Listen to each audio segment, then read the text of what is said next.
మామగారు మన కోసం ఒకసారి వాక్యం చదివి వినిపిస్తారు బైబిల్ చూద్దాం.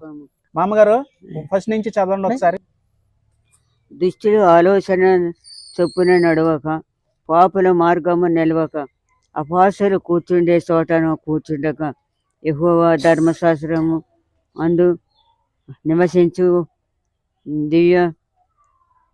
దివరాత్రులు ధర్మశాస్త్రమునందు గ్రామము ఆనందించుచు ధ్యానించువాడు ధన్యుడు.